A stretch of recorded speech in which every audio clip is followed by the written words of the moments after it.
5 ব্যাংকের গ্রাহকদের জন্য বড় সুখবর। দ্বিতীয় কিস্তিতে পুরো টাকা ফেরত, সরকারের নতুন সিদ্ধান্ত। বাংলাদেশের ব্যাংকিং খাতে সাম্প্রতিক সময়ে যে অস্থিরতা তৈরি হয়েছে তা লাখো গ্রাহকের জীবনে গভীর উদ্বেগ তৈরি করেছে। অনেকেই তাদের কষ্টার্জিত সঞ্চয় ব্যাংকে জমা রাখার পরেও প্রয়োজনের সময় সেই টাকা তুলতে পারছেন না। একদিকে গ্রাহকদের ক্ষোভ, আন্দোলন, মানববন্ধন, অন্যদিকে সরকারের আশ্বাস ও পদক্ষেপ। এই দুই বাস্তবতার মাঝখানে দাঁড়িয়ে আজ আমরা জানার চেষ্টা করব: ১.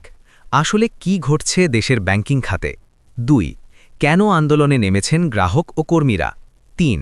এবং সবচেয়ে গুরুত্বপূর্ণ, গ্রাহকরা কি সত্যিই তাদের সম্পূর্ণ টাকা ফেরত পাবেন? রাজধানীর মতিঝিল দেশের আর্থিক কেন্দ্র। এই জায়গাটি সম্প্রতি পরিণত হয়েছে প্রতিবাদ ও ক্ষোভের কেন্দ্রে। ইসলামী ব্যাংক ভুক্তভোগী গ্রাহক সমন্বয় পরিষদ ব্যানারে একদল গ্রাহক ও ভুক্তভোগী মানুষ ইসলামী ব্যাংকের প্রধান কার্যালয়ের সামনে পাল্টা কর্মসূচি পালন করেন। বেলা 12:30টার দিকে শুরু হওয়া এই কর্মসূচিতে অংশগ্রহণ করেন বিভিন্ন শ্রেণী পেশার মানুষ।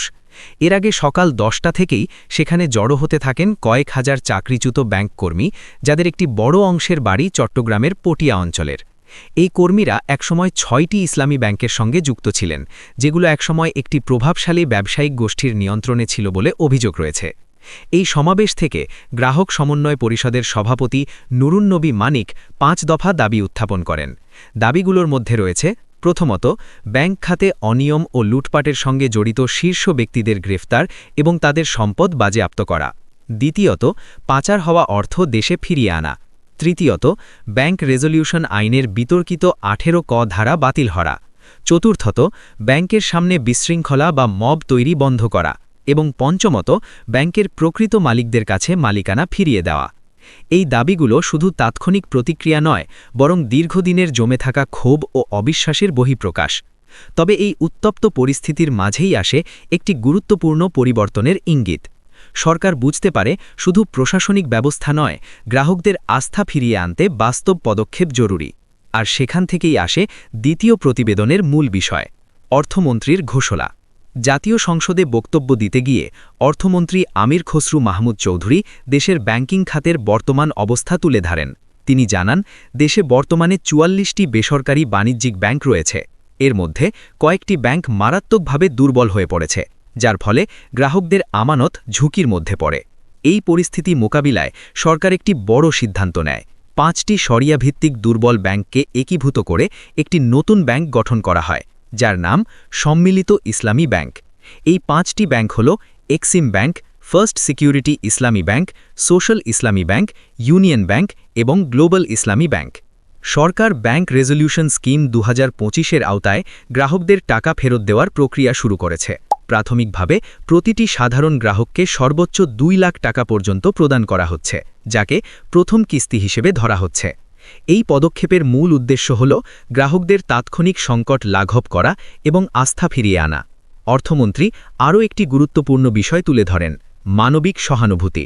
তিনি বলেন, যেসব গ্রাহক ক্যান্সার, কিডনি ডায়ালিসিস, হার্ট বা ব্রেন সংক্রান্ত জটিল রোগে ভুগছেন, তাদের ক্ষেত্রে প্রয়োজন অনুযায়ী অতিরিক্ত অর্থ ছাড় করা হচ্ছে। অর্থাৎ শুধুমাত্র নিয়ম নয়, মানবিক প্রয়োজনকেও গুরুত্ব দেওয়া হচ্ছে। এখন প্রশ্ন হচ্ছে, এই দুইটি ঘটনার মধ্যে সম্পর্ক কোথায়? একদিকে গ্রাহকদের আন্দোলন, দাবি, চাপ; অন্যদিকে সরকারের দ্রুত পদক্ষেপ, টাকা ফেরতের প্রক্রিয়া শুরু।